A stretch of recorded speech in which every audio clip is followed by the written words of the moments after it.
If you're in a hard season right now, if you feel stuck, overwhelmed, or maybe you just feel alone, you need to listen to our conversation today. When I was 14, I sort of instantly went from being student council president and a straight A student to being homeless in a day. I ended up having to drop out of school, sleeping most nights within a couple of blocks of Pacific Coast Highway. I knew that I had to get out. It does something to you when you are reduced to having everything you own in 2 brown paper bags and are presumed to be lesser than. But when you come out on the other side of that, it gives you this incredible amount of gratitude for every small thing, much less the big things. You're either going to be a victim or you're going to be a survivor, and you're going to be a dragon slayer. And yeah, it's harder to be a dragon slayer because you got to do actual hard things. Having a vulnerable class of people that I'm representing makes me absolutely 1000% love my job. If I had to live life all over again, I would pick my life to live. If you're in a hard season right now, if you feel stuck, overwhelmed, or maybe you just feel alone, you need to listen to our conversation today. It may just be the encouragement you've been looking for. Our guest today, trial attorney and Marine, Kim Valentine, has a life story driven by resilience, grit, hope, and transformation. At 14, she was homeless. At 15, a single mother. At 16, she was legally emancipated and on her own. No high school diploma, no safety net, but a fire that refused to burn out. In an ever-growing commitment to herself and her children to improve every single day, Kim joined the Marines, served her country, became a paralegal, and eventually worked her way through law school at night, all while working full-time, pregnant, and raising her children. Against all odds, Kim didn't just survive. She rose to create her own powerhouse law firm and become one of California's most respected trial attorneys. Today, she fights for victims of elder abuse with relentless compassion and strength. And through her nonprofit, Operation Helping Hands, she's giving dignity, resources, and hope to those who need it most, the homeless and housing insecure. In this episode of Art of Purpose, you'll hear about how Kim's life is more than just a comeback story. It's a blueprint for resilience and a powerful reminder that purpose is something you create. Kim, thank you so much for being with us today, and welcome to Art of Purpose. Thank you. And thank you for making the drive out here to San Bernardino and wading through all that traffic. So we really appreciate your time. Of course. Thank you for having me. And before we get started, I just want to thank all our listeners, subscribers. Thank you, everyone, for your messages, for listening, for DMing us. Thank you for sharing your thoughts, your ideas, for guests. Thank you for going on this journey with us. And we encourage you to listen, to watch on YouTube, Spotify, Apple Podcasts. And if this episode is inspiring and helpful to you, and it will be, I encourage you to share it with someone that you think would benefit from it. All right, so Kim, let's get started from the beginning because we know where you're at today, and I think that's what makes your story all the more powerful. So can you tell us about early life and, what led you to leave to become homeless at 14? And I know you were a straight A student, 14 years old, president of student council, and then life completely gets upended. You can talk to us a little bit about that. And, I think we have people that maybe have similar, difficulties in life and that they can gather inspiration from what you've gone through. Sure, happy to. So, try to figure out how to say it in sort of an abbreviated fashion, but Take your time. I was adopted at birth, and I would say I was probably adopted into a home of perhaps people who maybe shouldn't have chosen that path. Yeah. And so unfortunately, I think that, my parents did sort of the best that they could. Unfortunately, that was not necessarily in today's standards. I think what a good, healthy home life should be. Yeah. There was a lot of physical abuse that occurred in that setting. But I was, as you mentioned, student council president. I was a straight A student. I think I probably really found my value and my worth at the time in school. I didn't feel it in anything else, I would say. And so I came home one day when I was 14, and I, for whatever reason, had just had enough. And I had an interaction with my mom, and that didn't go well. And so I literally just said, "You can't do this to me anymore." And she said, "I'm going to do this as long as you live in my house." And I said, "Then I'm not going to live in your house." And she went upstairs and got a suitcase and handed it to me, and I packed it, and I left, and I never went back. So at that point, I was 14. And as you mentioned, I sort of instantly went from being student council president and a straight A student to being homeless in a day. I did, try to live with some friends for a short amount of time. That obviously didn't go well. My friends were 14. Their parents weren't really into harboring a runaway. And so like I said, I ended up having to drop out of school, and I slept on either at the beach or in laundry rooms, or a lot of times I would try to find places to sleep that were in close proximity to somebody that I knew.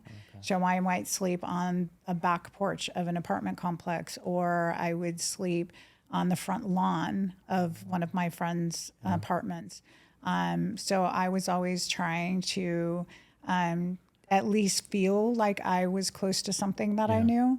And I was, but like I said, I grew up in Long Beach, so little did I know. I think the one thing that was sort of good was the fact that I was so young, I didn't really understand exactly how great of a risk it really was to be on the street at 14 and be a girl. Because I also was sleeping most nights within a couple of blocks of Pacific Coast Highway, which Pacific Coast Highway and PCH and Pine were literally where all the prostitutes hung out. But I didn't realize that at the time. So kind of quick dive into realities of life. So anyway, that's how I became homeless at 14. Wow, Kim, thank you for sharing that with us. I think often we read, like in somebody's bio, a quick sentence about how something in their background, and we can't even begin to imagine really what that was like. And we see people now and the success that they've had, and we don't realize that where they come from and how much that inspires other people as well. When you were going through that, so first and foremost, thank you for sharing that with us so much.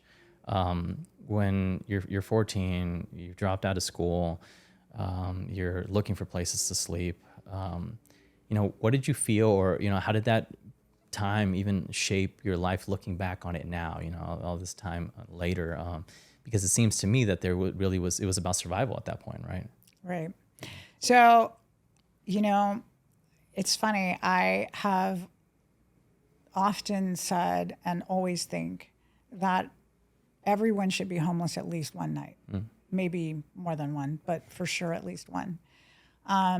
Because there really is something that changes inside of you when you wake up in the morning and the first thought you have is the wonder of, where am I going to sleep tonight? And that's a true thing, where you walk through your day looking for a place that could potentially be a safe place with hopefully a roof that you could sleep. And it's striking to me that at however many years old I am today, that I still, as I walk through my day, I still have that thought of, I could have slept there. Right? Like that place, if it was a laundry room that happened to be open, or an area, like it literally is that ingrained in your brain where you think about that. But the opposite part of that, which is the part that I think is so, I guess, wonderful about it, is the fact that it does something to you when you are reduced to having everything you own in 2 brown paper bags, because that's what all my belongings, ultimately the suitcase went away, and ultimately all my belongings were in 2 brown paper bags. And to be reduced to a point in your life where everything you own fits in 2 brown paper bags, and you have to find a place to store those bags, and you exist in a world where people don't see you because you are presumed to be lesser than, and you are presumed to be the problem, and it does something to you. Yeah.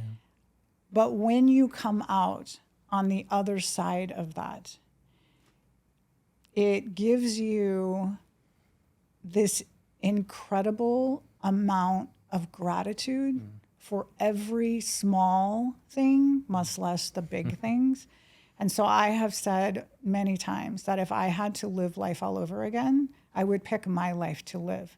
I would choose to have gone through the experiences that I went through at a young age, and my life continued to be hard for some time, obviously, after. And then there was a lot of therapy and a lot of personal growth and work that I had to do after that. But I would go through all of that because of where I am now and how I believe wholeheartedly that I'm one of the happiest people that I know, because I have such an incredible amount of literal, true, genuine gratitude for all of the positive things that I see, and for the growth, and for being really proud of the person that I became. So I know it sounds crazy that I would ever want to wish that on anyone, because I don't necessarily want to wish it on people, but I do really see the benefit, and kind of do believe that it would be really great. There are places out there that actually will do that will like take you out, and even though it's like in a controlled setting, but to have you actually sleep on the street. And honestly, I really recommend it, because it just does something to you to be able to experience that. So, hello everyone. Thank you for tuning in today. I want to share with you that this episode is brought to you by the law office of Kenny S. Ramirez. Now, life can change in an instant, whether it's a car accident that wasn't your fault, a slip and fall in a grocery store, or even the tragic loss of a loved one. And the aftermath can feel overwhelming. You might be dealing with trying to get medical treatment, medical bills, missing work, calls from the insurance company, or just the stress of not knowing what to do next. That's where we come in. At the Law Office of Kenny S. Ramirez, you have a team, a family of accident attorneys who are here to give you back your time and peace of mind. We're here to help you get the maximum compensation you deserve so you can focus on healing and getting back to what matters most to you: your life, your family, your future. If you or someone you know needs some guidance and support after an accident, click the link in the description below for a free case evaluation. You'll speak with our team and we'll help you get your life back on track. And we're committed to being by your side every single step of the way. No matter life's challenges, you don't have to face it alone. We're here for you. Now let's get back into the episode. Thank you for sharing. I've shared this on the podcast before. When I was after I had graduated law school already, and I was working as an attorney, like a year after that, my family lost our home, and literally didn't have anywhere to sleep or live, and we had to, fortunately enough, find like a hotel room where like all of us sort of crammed in there. But as you speak, and I'm thinking back to different sort of times and experiences in my life, the thing that resonates so much with me, that you're using words like wonderful, like gratitude, happy, and the happiest I've ever been. And I think that, to your point, I think that experience did shape you sort of at the tail end of it, particularly how you see things, right? Mm-hmm. Can you talk to us a little bit more about that? Because I think that's so key. I think so often everybody experiences life differently, right? And it's all relative, right? Our feelings, different experiences that we have. But the importance of, no matter where we're at, to be able to step back, have perspective, and be grateful for whatever might be in front of us. Because it sounds like even in the difficulty as well, you were able to find that. Well, I would say that, you know, life is a work in progress, right? And so for me, I'll be honest, when I was, you know, first going through those experiences, when, you know, for many years of my life, especially the younger years of my life, I was not who I am today in terms of my my gratitude and my positivity and all of that. And in fact, I was the opposite. And I would say that there was a period of my life where I was really mad. I was mad, like really mad. Yeah, talk to us about that. That's important. Yeah. Dark, and it was really heavy because I think growing up, I was always upset at why did I get this life? Like, why was you hear all these wonderful stories of people who are adopted to these like wonderful, loving families, and they being, you know, experiencing unconditional love, which I struggle to imagine even exist with people who are not your biological families, right? And so I was mad that, like, why was this the life that I was given? And then, you know, moving forward with other things, because that then became the foundation of this person that I was. And when you grow up in an environment where you're physically abused, you statistically then end up in abusive relationships, because that's how you see love, because you're in this pattern that you don't know to break, right? And so then I continued to do that for a while. And so by the time I was in, you know, throughout my teens, and by the time I was in my early 20s, that was still my experience, right? And then I had this sort of life-altering moment where I met my biological mom. And when I met my biological mom, I was 21, and I had this instant realization that my life could have gone very differently, but it actually could have been worse. Oh, goodness. And that actually was the best thing that happened to me, because I don't know that I realized it in the moment, but I definitely had this instant realization of that's you in 20 years, because my mom was biologically 20 years older than me, if you don't change your life. And within 6 months of meeting her, I changed the trajectory of my life. Like, I made a very intentional decision that I was going to get out of an abusive relationship, that I was going to make a very deliberate and intentional choice of never putting myself in the situation where I'd ever be, allow someone to ever put their hands on me ever again. And that I was going to go back to school. And I met my biological mom in July, and by November, I left the relationship that I was in. And by January of the following year, I was back in school. So, and then I never looked back from that.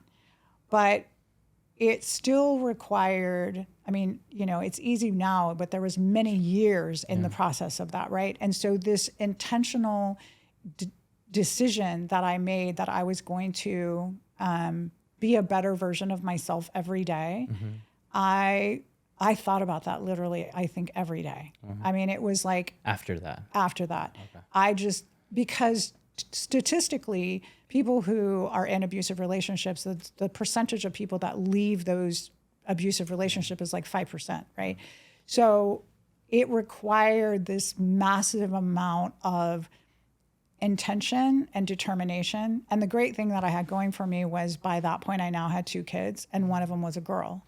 And part of what made that, sometimes you can't do things for yourself, but you can do them for your children. And you will sacrifice whatever it takes to do something, to do the right thing for your kids. And I wanted my daughter to not grow up and think that that was normal. And so I was able to make that transition, I think, more for her. But to follow up on that, I will say that even moving forward, part of what was a big factor for me, and I live and breathe by this. As a matter of fact, I give out at Christmas every year to like all my employees and all my family. I give them all gratitude journals, and I keep them on stock, right? I buy them in bulk. Love that. But I do that because it works, and it actually changes the chemistry of your brain. If you write out 3 things that you're grateful for every day, and you do it for a minimum of 60 days, I swear to you, I would like bet all my life savings on it, that if you do it and you're genuine and authentic about it, not like you're just literally like randomly trying to make up something, but if you walk through your day looking for the things in your day that you're going to write down at the end of that day that you're going to be grateful for, which by the way, are not allowed to repeat. So it's easy for like the first week.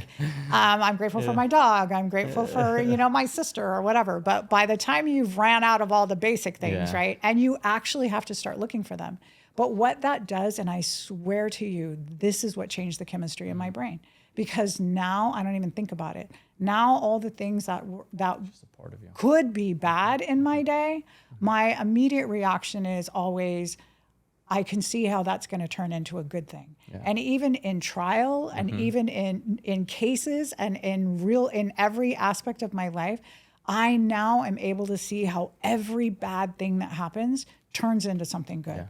And so literally now my philosophy is always, I can't wait to see how that's going to turn into something good. But it does. It actually 100%. Does. But the best part of it, honestly, and I know I just said it, but like write them down. Be intentional about it. It will literally change the way you view everything in your life. And once the chemistry in your brain is changed, you never have to actually like work to be positive. I was so dark and so negative, and I became what I believe to be a pretty positive person now. And so that's the best advice that I think I could ever give anybody. I love that. And thank you for sharing that as well, because for clarifying that it's who we see today is not necessarily who you were. Right. And that people can see that, look, yes, you were angry, right? You were dark, you were upset, blaming kind of everything and everybody, right? Why wasn't my life different? And I think that's a feeling and experience that so many people have in different points and parts of their life, right? Like, why didn't I get, especially when we see today's, social media age in particular, right? You see everybody else seemingly having the best life possible. You're like, how come that couldn't be me? Right. I think the other thing to add to that as well is I literally said out loud, I'll have a black cloud following me around. And I believed that. I thought that I just got dealt a bad set of cards and that was going to be my life. And I happened to have this person who was a really important mentor, and actually the person who changed my life. She said to me, you don't have a dark cloud following you around. You just make bad choices. And again, one of those sort of pivotal moments in my life, because I felt like, well, if that's true, then I can change that and I can control that, right? And so that became another sort of pivot point for me of like, well, how can I make, and again, it didn't happen overnight. That's the thing. It's like, you can't just wake up the next day and then all of a sudden everything's different, right? But it was work where I was like, well, how did I get here? Like, what did I do? Or what's my contribution to whatever this current dilemma is, whatever it is, right? And how can I make different choices to improve the quality of my life, right? And I also believe in, if you're not liking where your life is at, the thing you got to do is change your mind. And it isn't even necessarily, I mean, I know a lot of people talk about like manifesting positivity and all that stuff. And to me, it isn't even that. I mean, I'm hopeful for that too. But I think that if you change your mind and then you do the work that follows that change, and you have to do the hard things, but once you set your mind that I'm going to do this different, you can. And if you don't like how your life is going, you just change it. And everything about your life, in every component of your life. And there's really nothing that you're limited in terms of your ability to change those circumstances, so long as you're willing to do whatever it takes to make that happen. Yeah, no, absolutely. And it's that, in saying that, it's you're simplifying it, I mean, in a good way, sort of, it's not mystical necessarily, right? It's like, hey, like, I'm going to change my mind and I'm going to take action. And also with the understanding is that it's not going to fix tomorrow. Like, tomorrow's not going to render, these entirely different life, but it's a day by day thing that I'm doing, and I'm making those decisions. And that gives, to some degree, us, a participation in what actually is happening in our life, as opposed to some outside force that is, to your point, like a black cloud that's following me around, right? It's may not have the best circumstances, may have been born into something that was not ideal, and I would have picked something else, right? But where can I go from here? Right. Yeah. So I had a boss a number of years ago who asked me, what do you think makes you different than lots of other 15-year-old single moms, right? And my response to that was, I used the fact that I had kids as the reason why I was going to do everything, as opposed to the excuse for why I was going to do nothing. Wow. And that was a great philosophy in terms of my particular set of circumstances, but the overriding theme applies no matter who you are or what your circumstances are, right? You either make a choice that this circumstance is going to be why I'm going to do these things moving forward that are positive, as opposed to using what's happening to me here as an excuse. You're either going to be a victim or you're going to be a survivor. Yeah. And you're going to be a dragon slayer, right? And so that's your choice, how you want to do it. And it's harder to be a dragon slayer because you got to do actual hard things. Yeah. It's easy to be a victim because then you can just sit back and just think like life just handed me this set of cards and there's just nothing I can do about it. You're choosing to do nothing, right? Like you're choosing to take the easy path, but you can't expect great things to happen if you're not willing to do the hard work it takes to get to that next I was looking at my arm because I got chills when you said that. And it's so great hearing it from you as well, Kim, here, because I think these are sometimes people can hear something similar and say, hey, these are platitudes. These are things that we read in a self-help book, okay, sure, whatever. Right. But you're speaking about this from experience and how this mentality changed your life, right, and helped you overcome those things. Right. It's, I've had people say to me, when I have expressed, similar philosophies in the past, and people say, oh, that's just you, right? You're different than everybody else. And you're exactly. And what I say in response to that is, that's not true, right? Like if I think that what happens is that people say, I can't do that. Well, you're already defeating yourself because you're already finding a reason why there's nothing different about me, right? I am just like every other person, right? And there's nothing different about me other than I have experienced it. I did live it. It did become my reality, but it didn't just become my reality. I've seen it in other people. I've seen it in like my sister for example, I did the gratitude journal with her and I saw her. And she's come back later and said, doing this really did change the way my brain chemistry worked, right? I see it in other people that are in my family where they were one of the ones who said to me, like, no, that's just you. You're just built different. But then slowly but surely over time, they were willing to put the effort into trying to make those changes. And now I see the outcome of who this person is as well. And it's the same thing, right? Like I've seen it happen over and over and over again with other people as well. So I know it's not just me. Yeah, no, absolutely.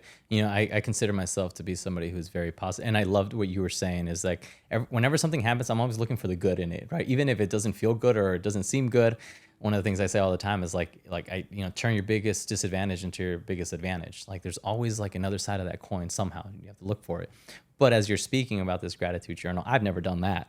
And I'm thinking about it and I was like, you know what? Because we all have ebbs and flows, right? Like in life, and you can be in different seasons and something like that I can see. Absolutely. I was like, I want to do that because I think that even helps you more, like to see those things and keeps you in a certain state of mind as well and spirit as you're going through your day. Well, the other thing that's so great about doing the gratitude journal is what could it possibly hurt, right? Like there's no downside to it, right? It could be this life-altering thing, but it's definitely never going to be bad, right? Yeah. So there's like no reason to not do it. Absolutely. So before, I guess I want to speak a little bit about the Marines and your decision to go into the Marines. All right, so that laugh, I'm really excited about getting to it. But as kind of we make our way there, you became a mother at 15 and legally emancipated at 16. Can you tell us about that and like what was that and what is that? Because maybe people don't even know. Like, Yeah. at 16. So, there's definitely parts of our lives that we're not necessarily the most proud of, right? And so when you become homeless, you do things that perhaps are not your most shining moments. Yeah. I had that experience. I ended up in juvenile hall. And then when I got to juvenile hall, I found out I was pregnant. So now I'm 15 and I'm in juvenile hall and I'm pregnant. And then from that, I ended up in an unwed mother's home, and then I ended up in a group home. And so, when I was in the group home, I was very motivated to get out of this group home with like a way to earn a living, because now I have this kid and I need to be able to support this kid. And so I was going to school. I would get up at 5 o'clock in the morning and I would go to school at a Troy College, actually in Fullerton. And it was like a work at your own pace school, right? And so I was flying through school as fast as I possibly could. And I would get out of school at 11:30, and then I would go to work at an insurance company from 12 to 3. And then I would leave there and I would go to a job working at Wendy's. And I worked from 4 to midnight at Wendy's. And then I would come home and talk to my bed about how long it had been since I had last seen it and how much short amount of time I was going to spend in it. And then I would get up and do it all over again, right? And so I came home one day and the counselor said to me, well, we had a court hearing about you today, and the court has decided that in 12 days you're emancipated. And I'm like, what is that? I had no idea what that even meant.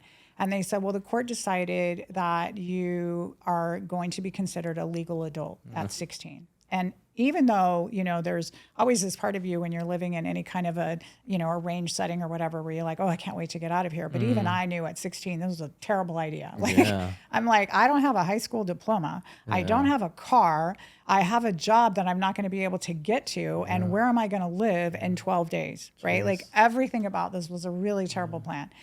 But that didn't stop it. And so I was emancipated in 12 days. And so I promptly went right back to the ghetto part of Long Beach where I had been, and was really, talking about, I did not become homeless again, but I became every epitome of housing insecure you could ever possibly imagine. And I lived in like a really terrible environment, and they were selling, because this was like in the 80s, and they were selling crack cocaine right in front of my house. And so this leads to the question you were about to ask me, which is I knew that I had to get out. So despite all of the things that I experienced in my life, the one thing I didn't experience was drugs and stuff like that. It just wasn't the way I worked. And probably because I had a kid so young, that was just never in the equation, right? So I knew I had to do something where I was going to end up in a job that I could get paid.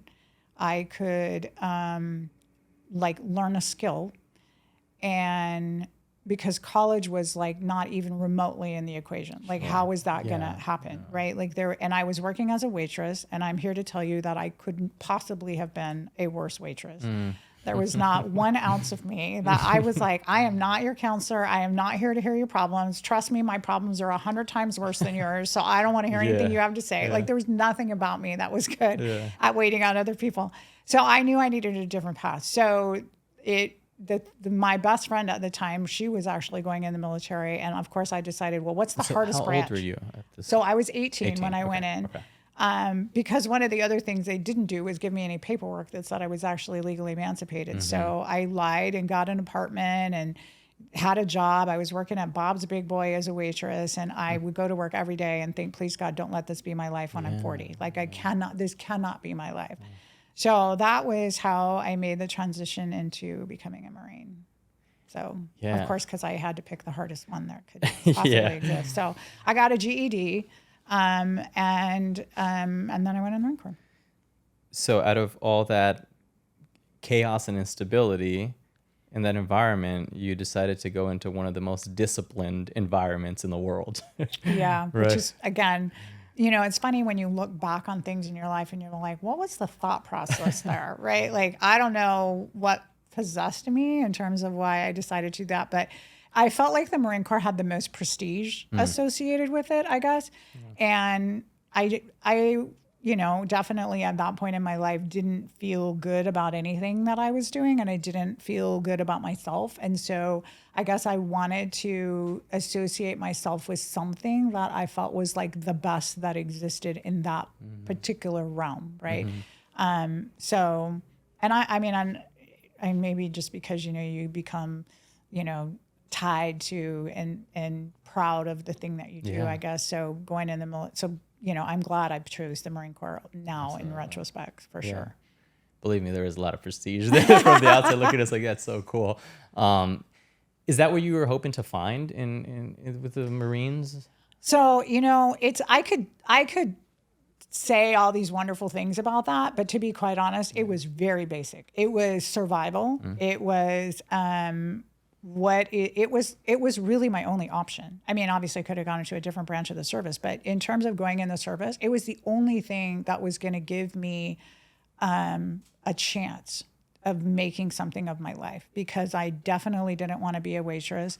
I mean, for the rest of my life, like I needed to be able to have a way to earn an income that was going to get my kid in a environment that wasn't living in the cheapest, place that I could possibly find to live. So I didn't feel like I had a choice. So I could give you all kinds of lovely answers about why this or that, but it was honestly, I felt like it was my only option. Yeah. And I had never even been on a plane.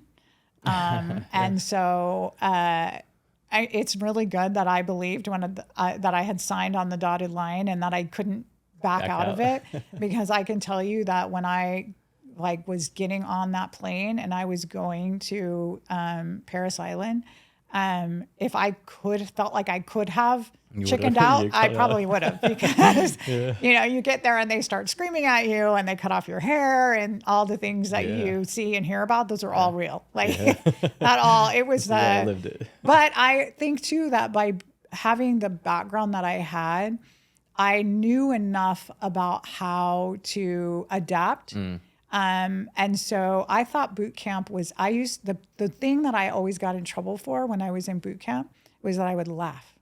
So I would be, when you're in boot camp, you're not allowed to, you have to ask permission to speak. Okay. You're not allowed to look at your drill instructor in the eye. Okay. I mean, you have to ask permission to do everything, including going to the restroom, right? So, and the drill instructors would be in people's faces and they'd be yelling at them. And if they did that, I would laugh, because I felt like that person is going to go home and they probably have like a 12-year-old kid. And they're like, this is just all a big, this is all for show, right? That's what I thought. And so then I would get in trouble. I'd have to do push-ups or whatever because I was laughing, which was not what they wanted. That was not the environment they were trying to create. Yeah. So anyway, it was pretty funny. That's so funny.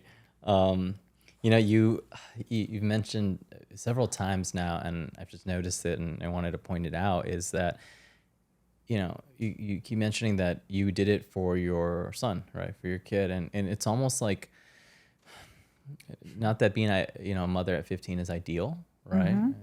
But that I don't want to say something that's incorrect here, but it's almost like that was the best thing that could have happened to you. Yeah. So it's exactly what we were already saying. You can take the hardest thing, the thing that was certainly obviously not the ideal way you want to live your life, and you get to choose. That's either going to be your reason or it's going to be your excuse, right? And I really believe that I would not be the person I am today if I wouldn't have had my kids when I had my kids. And my daughter, I had her when I was 21. And so by the time I was 21, now I have 2 kids. And so much about who I ultimately became was so driven by the fact that I had these 2 kids. And even going to law school, I can tell you the moment I made the decision, I remember standing in my kitchen with my black and white checkered floor and standing there and knowing I I have this job, I have to work full time, and I'm going to take away a lot of time from my kids. And they were, young at the time, and to go to law school, because now I got to go to school at night. I'm going to be gone all day. I'm going to be gone at night. I got to study like around the clock. And it's now 4 years of my life to get through law school when you work full time. And that was 4 more years. I will say that you can sit there and look at like, oh, look at all these great things of how your life turned out, but there was fallout, right? And I lost a lot of time with my kids. So it's not necessarily like the thing I recommend. I do not recommend it, because I think that your kids are the ones who then, kind of have to pay the price for that. But I also, these are the circumstances that you're in. How can I end up with the best outcome? And again, it's not ideal, but it's the best outcome that I could have. And I do think retrospectively, I definitely made, I think, the right choices. I have regrets about the time I lost with my kids. But I also know that, we wouldn't have the life that we have now. We wouldn't have, and there was a certain amount of it that is like, well, I have to also show my kids that if you set your mind to things, if you're determined, that you can achieve what you need to achieve. So absolutely. And I do want to talk to you about your legal journey and, how that became your career, right? And how you serve out your purpose to a large degree.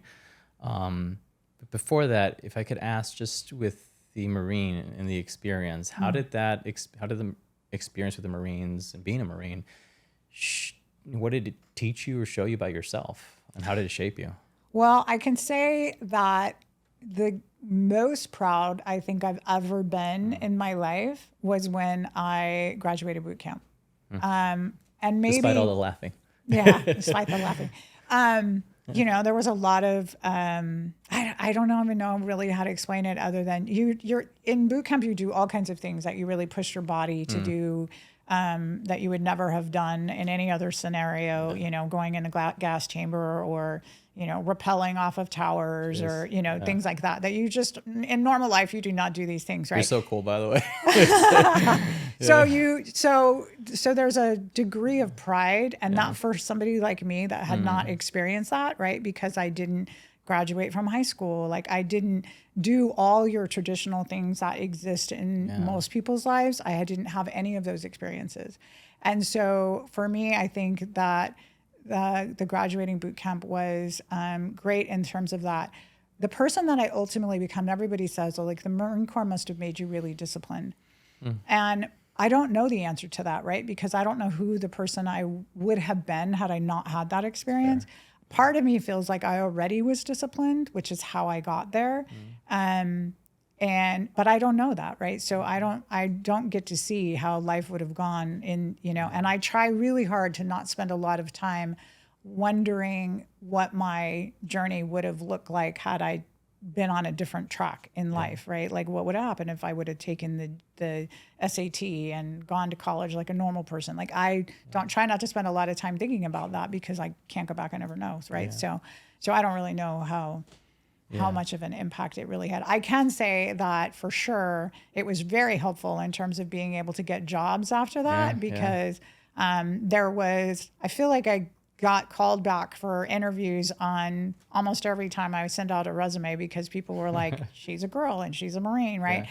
And then it's a different experience than before the Marines. Yeah, and looking exactly. For jobs. And then I feel like when I would get virtually every job that I applied for and then interviewed for, because I think that the perception that as a Marine, you are disciplined and you work hard and you do hard things. And so I do think that it was honestly the smartest thing I ever did. Truthfully, I think it was the smartest thing I did for sure. Yeah. And hearing you tell us about your life at that point, it was certainly clear that you were very disciplined already. I mean, you were doing all this with the child and you were 2 jobs and trying to go to school and doing everything, right? And so clearly disciplined. It seems to me that you also chose an environment that would fine-tune those skills that you had, right? And you're right. We don't know what life would have been like otherwise, right. But you also whether it was consciously or just that's where, life drew you to a place that fine-tuned those skills. Right. Yeah. I think you're right about that. So after serving your country, you come home with that experience, new tools, and now you leap into law. How did that happen? And, if we look from where the story began, 14 years old and homeless, to now this experience that you've had and wading into the law, how does that happen? And the big question is, how did you arrive at your purpose? So again, you go through life and, you never know when an individual single encounter is going to change the course of the rest of your life, right? So I go to work one day when I'm in the Marine Corps, and one of my coworkers said to me, "Hey, I'm thinking about applying to this paralegal school. Okay. You should come with me." Okay. And I said, "What's that?" Again, I didn't even know what that was, right? And he's like, "Well, it's like this law thing or whatever." And all I knew was that I had to come up with another career choice, right? Because I did not want to drag my son all over the world, which is what I was very likely going to end up in Okinawa very shortly thereafter if I re-enlisted. And so I wasn't really interested in taking him all over the world because I didn't think that was going to be the stability that I wanted to offer him. So I felt like getting out of the Marine Corps was going to be my better plan, but I needed a way to earn a living, right? So I thought, well, I'm going to try this. So I went, and I swear to you, I went the very first day that I went to paralegal school, and I loved it. It like my brain worked like this. I felt like, oh my God, this totally resonates in my brain. I can't tell you what it was other than I just knew I love this. So I was very dedicated to getting through paralegal school, which sort of just aligned perfectly. I ended up, getting pregnant and getting out of the Marine Corps at the same time that I now had my second child. Okay. And I kid you not, I went back to work when my daughter was 3 weeks old, and like a week after getting out of the Marine Corps, and I got a job. Yeah, I got a job working in a law firm, and I was proud.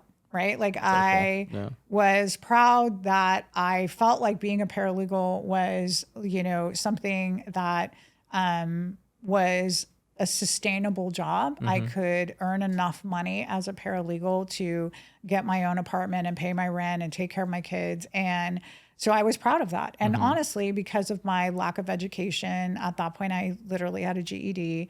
I felt like that was probably what I was going to do for the rest of my life. Yeah. And at that point, I felt proud about that.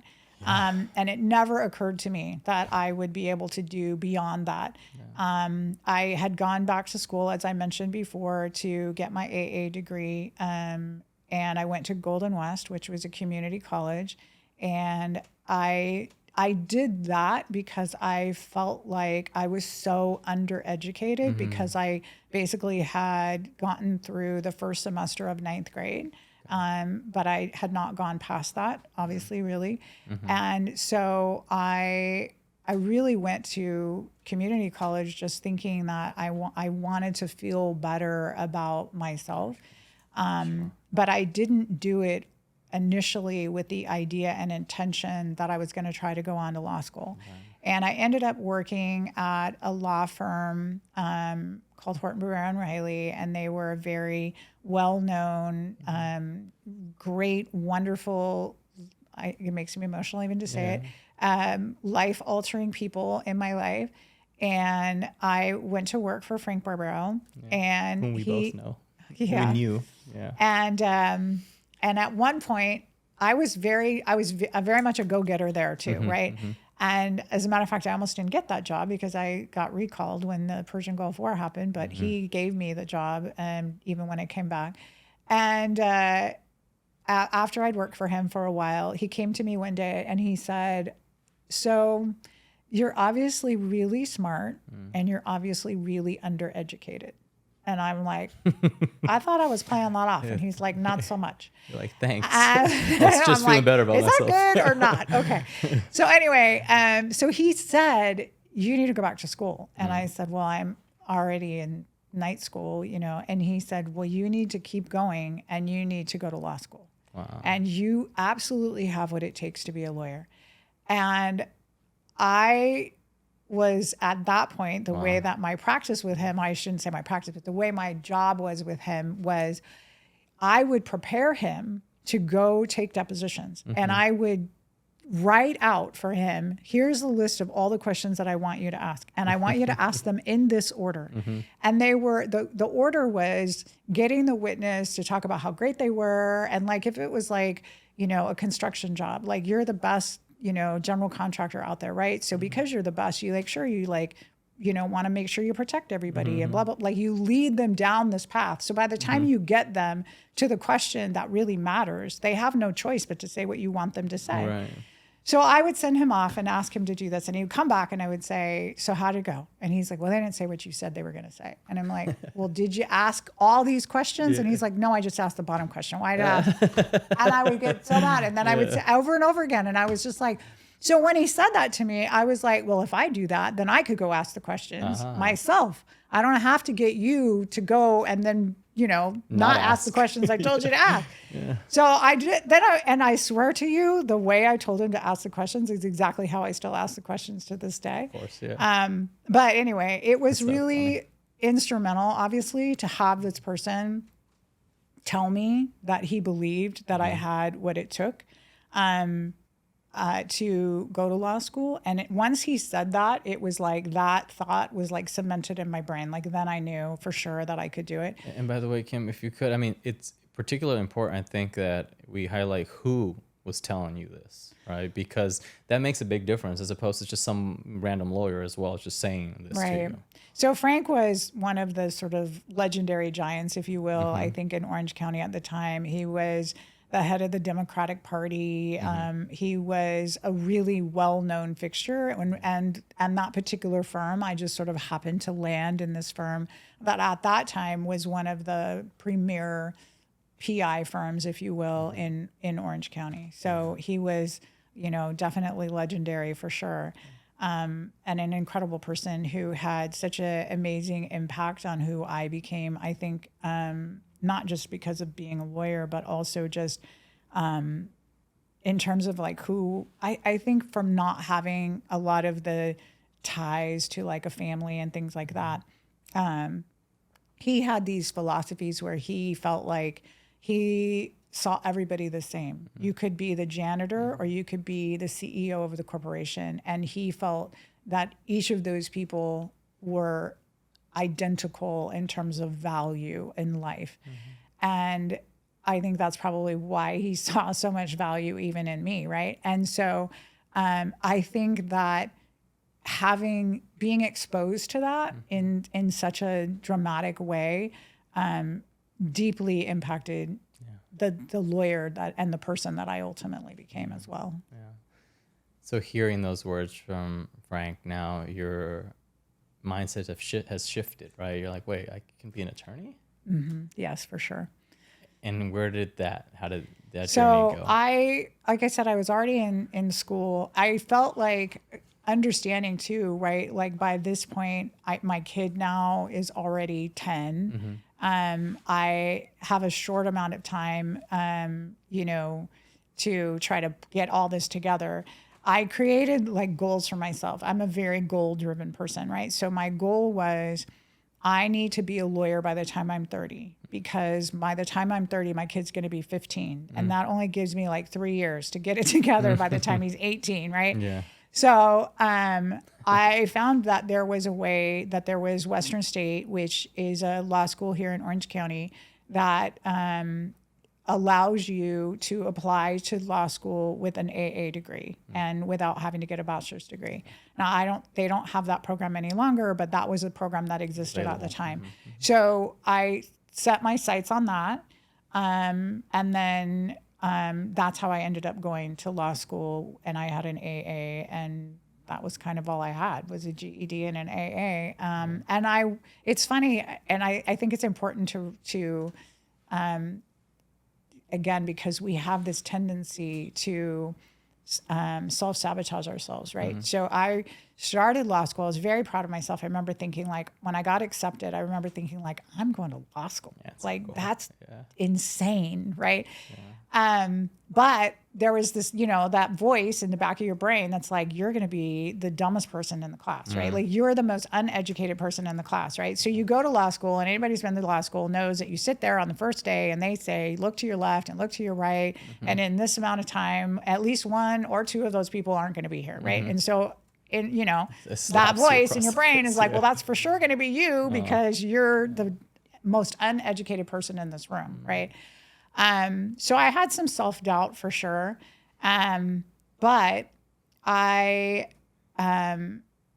set a goal at the time when I had been in school up until that point. I was always striving to be the top of every class. And while I was generally not the top of every class, but that was always the goal, right? Yeah. The goal is to always get straight A's, because if you're trying to get a B, you're never going to get an A. So I went into law school like, you need to temper that, right? You just need to pass, because all you need to do is pass and take the bar and pass the bar, and that was it, right? So I get at the end of the first year of law school, and I sat back and reflected, and I thought, so that wasn't as bad as I thought it was. Yeah. Right? And so I changed my goal from I just need to pass to I need to try to be the top in my class. And I amjured, which I don't know if that's what they call it in every school, but I got the top grade in 6 of my classes after that. And I graduated like in the top 10% of my class. And had I not had the philosophy I had for the first year, I probably would have graduated even higher, because I sort of my lowest grades were the first year. And I'm sure that's just because I didn't set my sights on trying to be, the best or whatever. So I ended up doing actually well. Really well. And I continued to work throughout that You're time. putting us all to shame, by the way, who went to school full time and had none of that. Yeah, well, and then I was pregnant during that part of that too. But anyway, so I continued to work for Frank, which I, again, so deeply indebted to them, to all 3 of them actually. And then I was continuing to work for him. I was fortunate. I knew that I was going to immediately be a lawyer in his firm, which I was trying a case 2 weeks after having, gotten sworn in. And so I got to kind of hit the ground running. I sat through trials with him. I was taking depositions even when I was, in law school. And so I just was incredibly, incredibly fortunate in terms of the exposure and the people who were super helpful in paving a path for me. Yeah, no, absolutely. And that is so, you were getting training and allowed to, you earned it, but to take depositions, to be involved in trials so early on, because I think that's something that people want and don't get for years. Right. And so you came into it being able to, not just participate, but succeed in those types of proceedings and hearings and all that. I was, right. So now you're a practicing attorney. Can you talk to us a little bit? Look, at today's sort of time, women in particular, we call it a male-dominated space. There are many challenges still nowadays. I can only imagine when you were getting started that those challenges were greater. They were, for sure. I do think that we're definitely, well, in some respects, we're going in the right direction. I think that, I was definitely called the court reporter and all the usual things, right? I was really sad to see that. They always thought I was a client. All right? So I was the criminal defendant or something. So, I think, I think that it's all in how you look at it, right? And I think that having been a Marine, again, really was the best training I could have to adapt in a male-dominated world. So I don't know if but when the ratio of men to women in the Marine Corps is, of course, like dramatically the lowest ratio for women. And I was, just in this environment where there was no hesitation at all to tell me how I didn't belong there and how this was a man's world and, women didn't belong. You heard it all the time. It was all around you. So I had to adapt to that situation, right?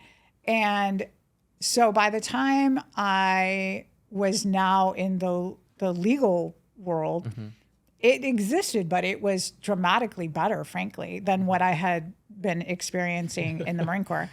And so, and I'll be honest with you, I think I ultimately, became of the opinion that being a woman was actually better.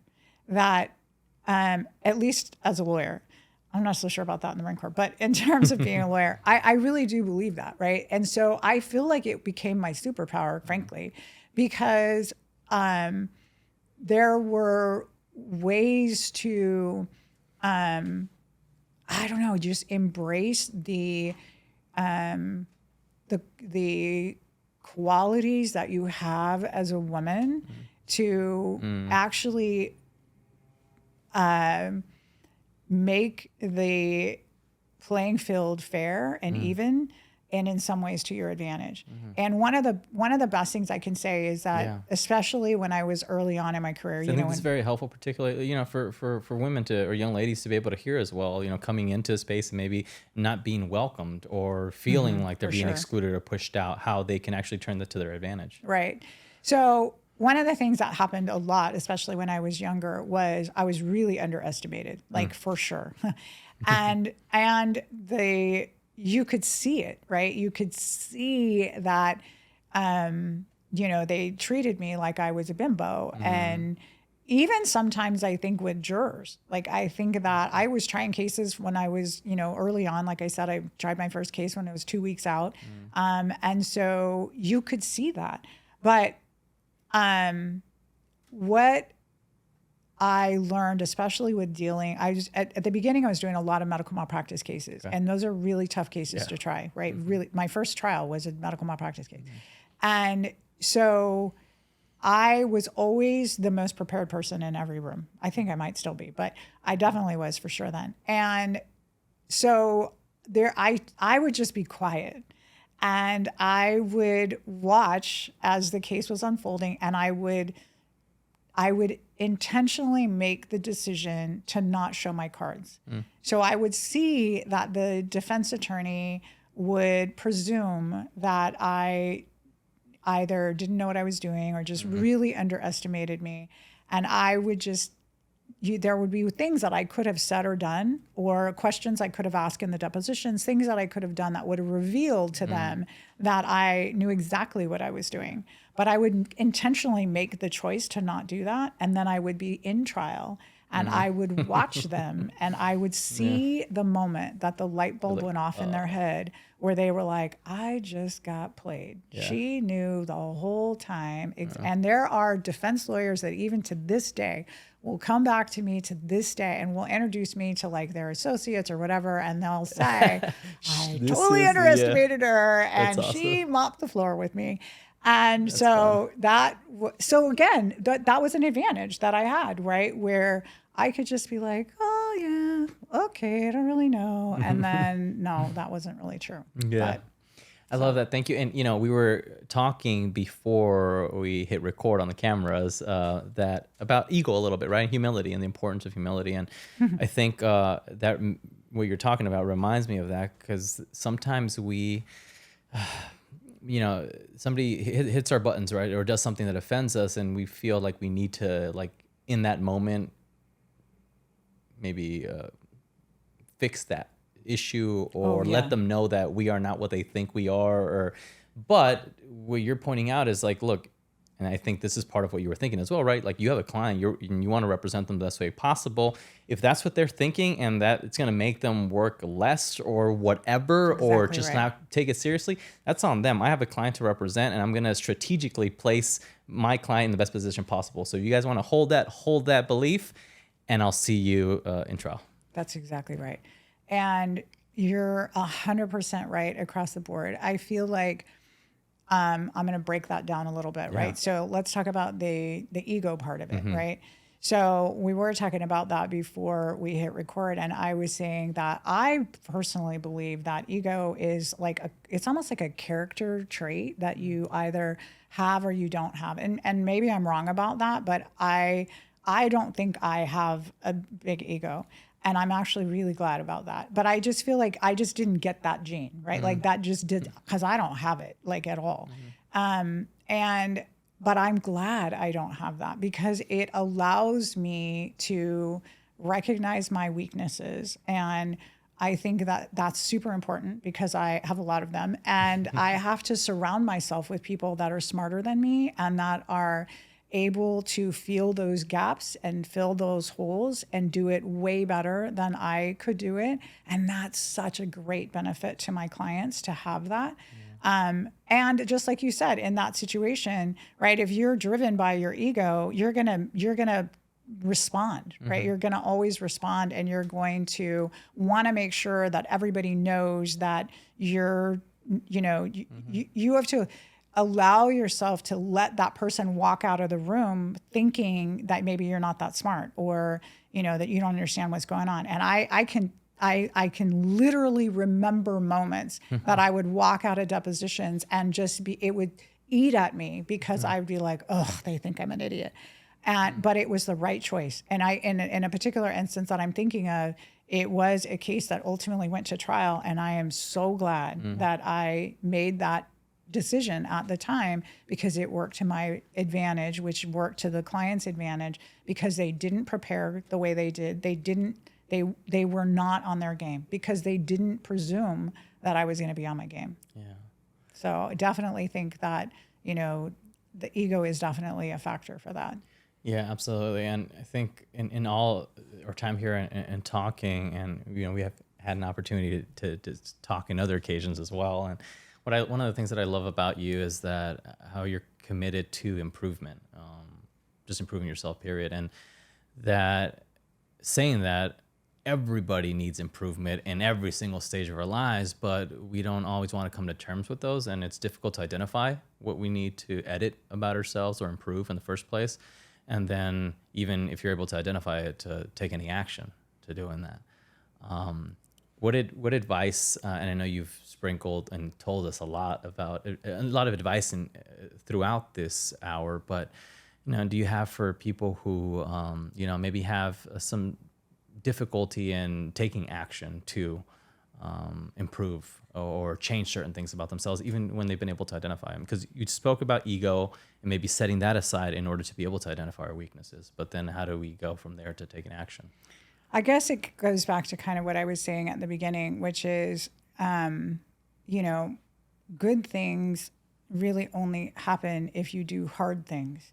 And if your goal is to always take the simple path or the easiest path, you're never going to achieve your full potential.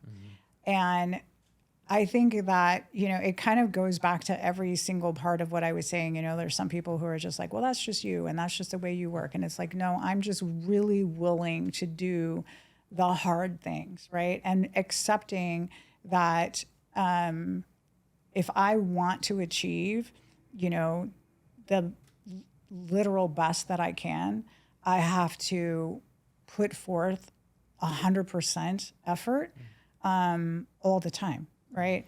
And so, I mean, I know that just sounds like so simplistic or whatever, but it really is that simple, right? Sometimes it's really easy to identify the problem.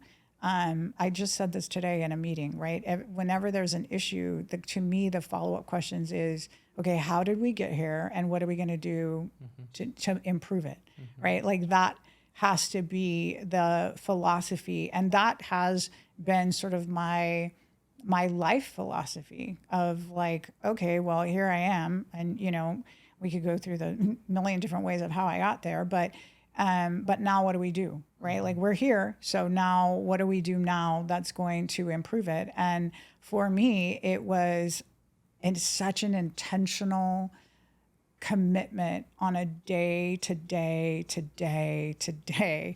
basis of like trying to improve it in all aspects, not just, be a better person, but also be a better lawyer or, and really be willing, like just even as an example, right? One of the things that I really don't like to do is to do focus groups. Okay. and stand in front of a group of people and strangers and have to sit and listen to them critique you on the other side when they don't know you're listening, right?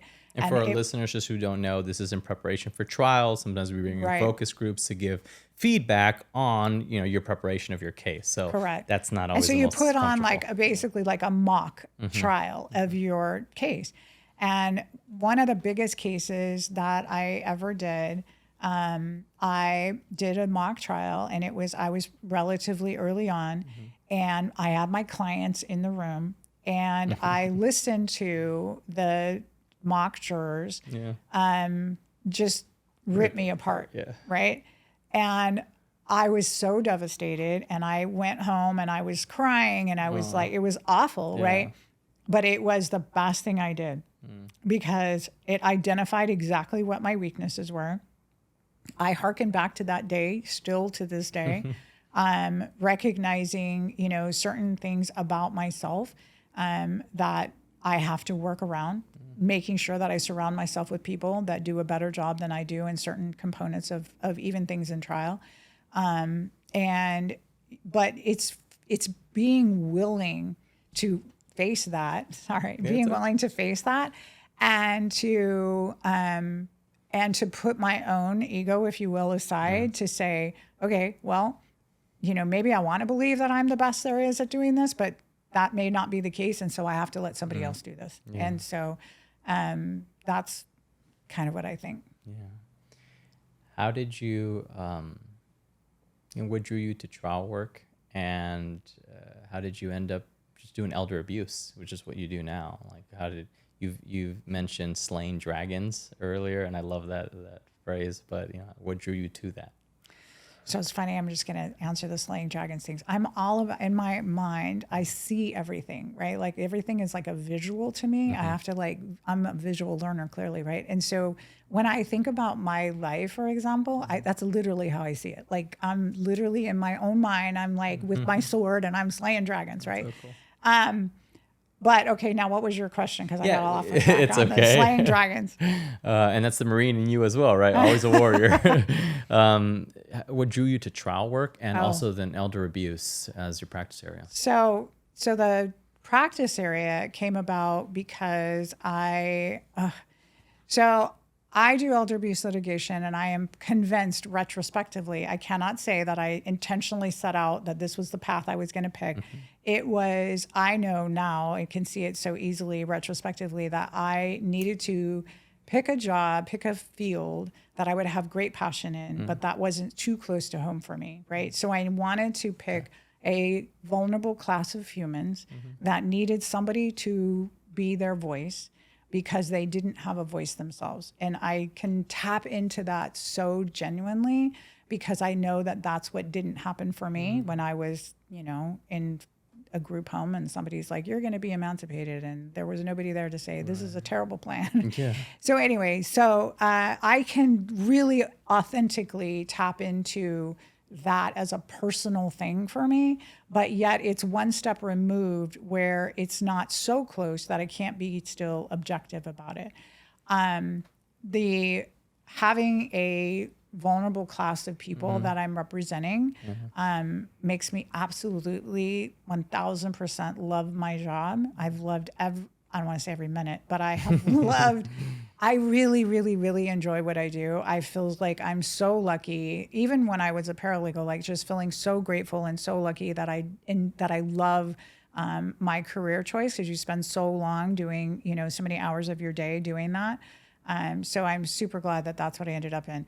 I worked for this firm that did everything, right? Like they did PI, they did some medical malpractice. They did not do elder abuse litigation. And actually what happened is we had a case of a gentleman that was, in his late 80s.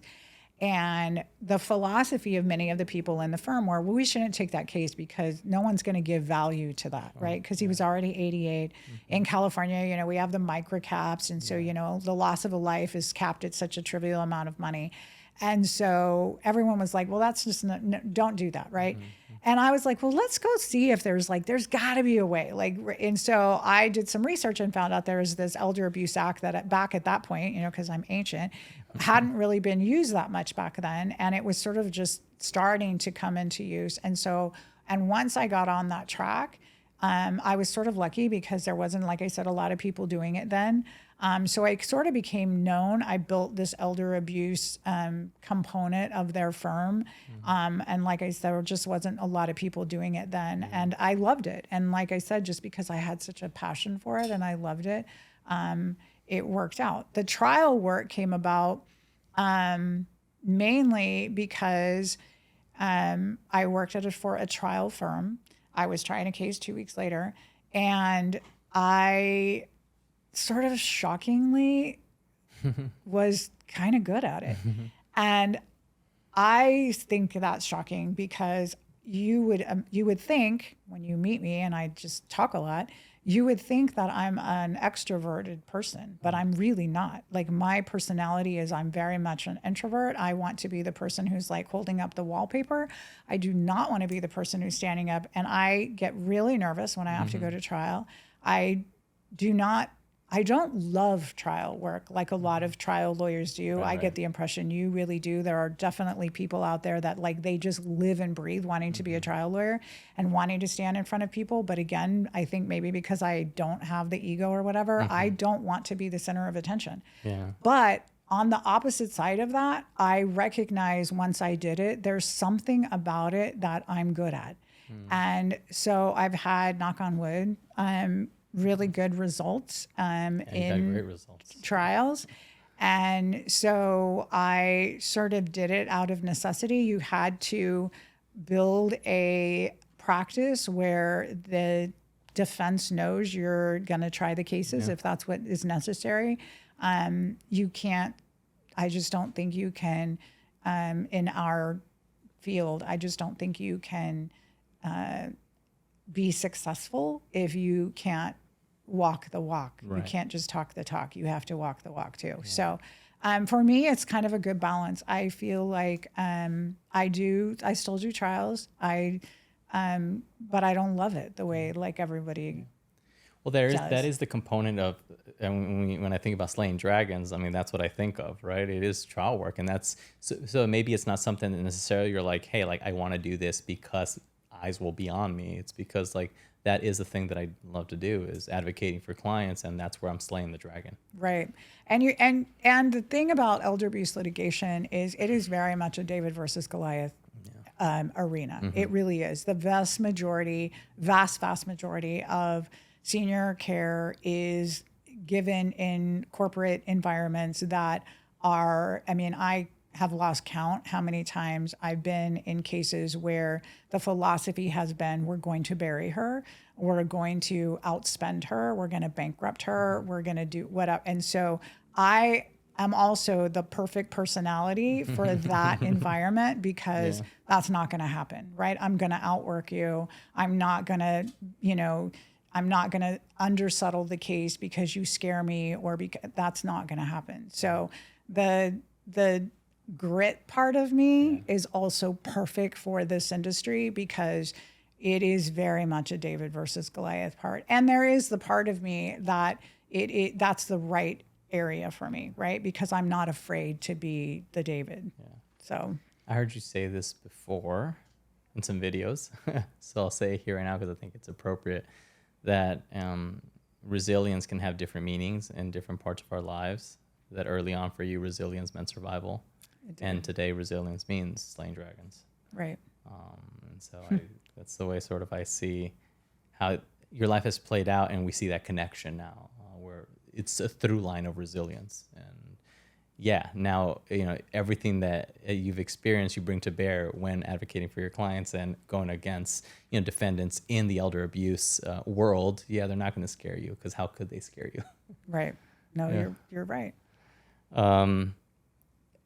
I think we're coming up on our time, and I don't want to hold you any longer than, because I know you're very busy and you have a long drive back. So I just the last question I wanted to ask is, can you talk to us about Operation Helping Hands? And I know that's something that's a passion of yours, and for people to know about that as well. And I think it's amazing work that you do.